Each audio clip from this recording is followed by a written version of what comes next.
Olá, eu sou o Ricardo Dias e estou aqui para falar sobre livros com vocês. Hoje eu vou falar de dois autores diferentes. Vou falar mais sobre um ou outro. Todo mundo já falou, não tem que ficar repetindo coisa. Um é o suíço Joel Dicker. Eu não sei como é que pronuncia o nome dele, porque tem um trema em cima do E. E eu não faço a menor ideia de como pronuncia esse negócio, mas como está escrito Joel, é Joel. E como a gente tem mania de falar tudo em inglês, vira Joel e ficou bonito. E Dicker, que é o sobrenome do bicho. Eu já li vários livros dele, já li 3 ou 4 livros dele, sendo que o último eu li junto com o A Sombra do Vento, que foi o meu primeiro vídeo aqui nesse canal. E é engraçado, porque você não tem como deixar de comparar. Você está lendo 2 livros ao mesmo tempo, você compara um com o outro. Enquanto o livro do Zafón, o Zafón, o escritor do A Sombra do Vento, é um cara, é um estilista, ele rebusca o texto, ele faz um negócio bem detalhado. O Dicker, por sua vez, é mais direto, mais objetivo, né? É mais uma linha best-seller mesmo. E são propostas diferentes, né? O Zafón, a proposta, ambos são livros policiais, vamos dizer assim, mas o Zafón tende a fazer uma coisa mais lírica. Já o Dicker não, o Dicker é uma coisa mais papum. Por outro lado,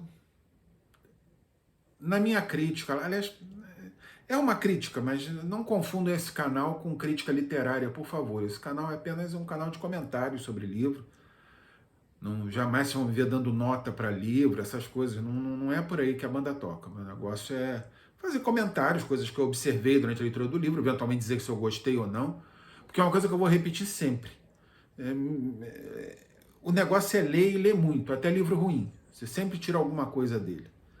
Então, o que eu digo são coisas que, quando eu acho que pode acrescentar a experiência da leitura, né?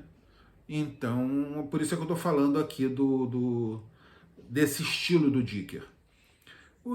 Se por um lado ele tem esse estilo direto, diferentemente do Zafón, a minha crítica ao A Sombra do Vento é que os personagens são muito planos. Todos os personagens de idade semelhante ou de função semelhante, eles se parecem. Você não distingue um do outro. Você está lendo, se você pega um trecho, você não sabe quem está falando, porque é tudo meio igual. No caso do Dicker, não. Os personagens dele são muito, muito, muito, muito bem delineados. Você vê um pedacinho, você já sabe, esse é o fulano, esse é o cicrano. E o último livro dele que eu li, foi esse, O Enigma do Quarto 622, no final eu vou fazer um semi-spoiler, mas eu vou avisar para quem não leu o livro se afastar e ficar distante dessa coisa horrorosa que é spoiler, né? Acontece o seguinte, o livro é narrado na primeira pessoa, como se fosse o próprio Joel Dicker, que tivesse participado da história.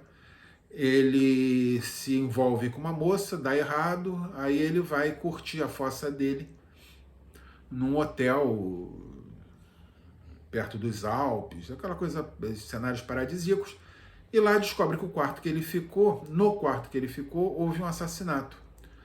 E um assassinato foi abafado, ele ajudado por uma outra hóspede, resolve investigar o que aconteceu e sair daí um livro.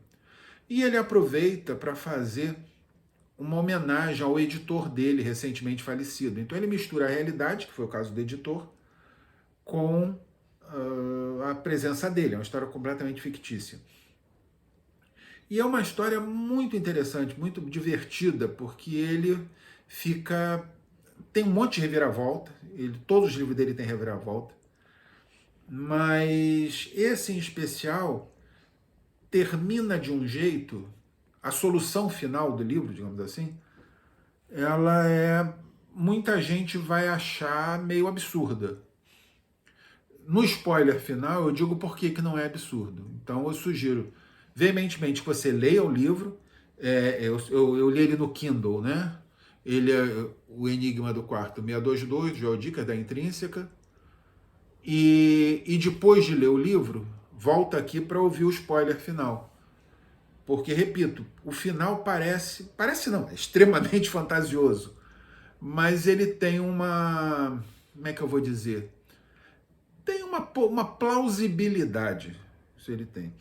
Os outros livros dele, os que eu li, o primeiro foi esse aqui, que ganhou tudo quanto é prêmio, fez um sucesso danado. A verdade sobre o caso Harry Quebert, ou Quebert, não sei a nacionalidade do cidadão.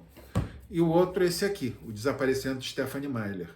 O que esses dois têm em comum, e a maioria dos livros dele, é que as capas são baseadas sobre pinturas, né, do Edward Hopper. O Hopper é um dos meus pintores favoritos, é um pintor americano do início do século XX, início até meados. Pintor extraordinário, o pessoal alcunha ele de pintor da solidão, então eu recomendo dar uma googlada sobre ele, dar uma olhada nos quadros dele. Alguns você certamente já viu, só não sabe o nome do autor. E é Hopper, Hopper, Edward Hopper. E eu acho curioso porque eu jamais escolheria a Hopper para uma capa de livro do Dicker. Porque o Hopper é um pintor da solidão, então seria para um livro, talvez um mistério nórdico, uma coisa assim. E não esses livros tão cheios de vida como são os do Dicker, né? E aí eu faço um paralelo do estilo do Dicker com uma outra que já está mais do que, a gente está mais do que careca de ouvir falar, que é a Agatha Christie. A Agatha Christie, todos os livros dela, todos os que eu li, eu acho que eu li quase todos quando eu era mais novo, é sempre aquela coisa, quem matou, quem roubou, quem fez o que, e se descobre no final. Né? De um modo geral, o detetive da Agatha Christie no final faz uma reunião e aponta o dedo para o criminoso, que claro, como é um criminoso inglês civilizado, não vai matar mais ninguém, porque ele foi desmascarado, então só resta ele baixar a cabeça e ir tranquilinho para a prisão. A Agatha Christie tem uma coisa engraçada, né? Ela era uma inglesa também do início do século XX, e como toda inglesa do início do século XX, ela era basicamente racista, mas não era racista do jeito que a gente está habituado aqui, de ter preconceito contra negro, preconceito. Não, o preconceito era contra tudo que não fosse britânico, tudo que não fosse inglês. E é uma coisa que muito natural nos livros dela. Tudo que é inglês é melhor, apesar do principal personagem dela ser belga, Hercule Poirot. E que mesmo assim é caricato. Né? É um gênio, é isso, é aquilo outro, mas é caricato. E ele é sempre cercado por ingleses. Então ela tem uma relação curiosa com esse personagem especificamente. Os outros mais famosos é o Tommy Tuppence, são ingleses, Miss Marple é inglesa, todos eles são quintessencialmente ingleses. Hercule Poirot não, Hercule Poirot é uma caricatura. E isso talvez diga um pouco sobre a xenofobia da Agatha. Né? Mas ela é brilhante. Assim, apesar dela ter uma fórmula, essa fórmula funciona, porque é muito difícil você descobrir quem matou quem ali. Tem livros dela, eu seleciono 3 como sendo absolutas obras-primas. O Assassinato no Expresso do Oriente, o Assassinato de Roger Ackroyd e o caso dos 10 Negrinhos, que por questões politicamente de correção política foi trocado para E Não Sobrou Nenhum. Né? Sobre esse título, eu acho que vale falar, porque eu endosso totalmente toda e qualquer luta contra o racismo velado que seja, mas nesse livro em especial, o caso dos 10 negrinhos, não tem nada de errado ali. A história se passa num lugar chamado Ilha do Negro e tem um poema na casa em que os hóspedes vão, que dizia, é uma tradução da época, né, tradução dos anos 60, 70, eram menos cuidadas, então eram mais literais. Então diziam, começava assim, 10 negrinhos vão ao Devon, uma região da Inglaterra, 10 negrinhos vão ao Devon enquanto não chove. Um deles não quis mais voltar, então ficaram 9. 9 negrinhos sem dormir, não é biscoito. Um deles não quis mais acordar, então ficaram 8. E aí e vai por aí. Eu decorei esse poema de tanto que eu li o livro, tem mania de reler. Então não tinha nada de racismo nisso, nada, nada, nada, nem um graminha. Mas resolveram trocar. Nos Estados Unidos, antes, já tinham trocado para 10 índiozinhos, que também foi cortado e acabou com e não sobrou nenhum. Então tem um paralelo aí da Agatha Christie com o Joel Dicker, e também tem um paralelo com o spoiler que eu vou fazer daqui a alguns segundos. Então, recomendo veementemente esses livros que eu acabei de falar, os 3 da Agatha Christie, e pelo menos os 3 do Joel Dicker que eu li. Vou repetindo: A Verdade sobre o Caso Harry Quebert, O Desaparecimento de Stephanie Meyer e O Enigma do Quarto 622. São livros realmente muito agradáveis de ler, não são livros que vão te instruir, fazer de você uma pessoa melhor, mas são livros muito, muito, muito divertidos. Então, quem não leu esses livros, especialmente quem não leu O Enigma do Quarto 622, fora, e quem não leu também qual é o nome que eu falei, que eu já esqueci, do Caso dos 10 Negrinhos? E não sobrou nenhum, também fora, porque agora vai ter spoiler, tá bom? Então, obrigado aí pela presença de vocês. Não esquece de assinar o canal, apertar o tal do sininho, que eu não entendo direito essas coisas. E tchau. Agora fica o pessoal que já leu. O final do Enigma do Quarto 622 parece fantasioso. Eu não vou dar um spoiler grandão também, não vou falar qual é o final. Mas é um final que tem uma similaridade com um livro da Agatha Christie chamado Testemunha de Acusação, que virou um filme dos anos 40, se não me engano, com a Marlene Dietrich. E a solução do Quarto 622 é muito similar com a solução do Testemunha de Acusação.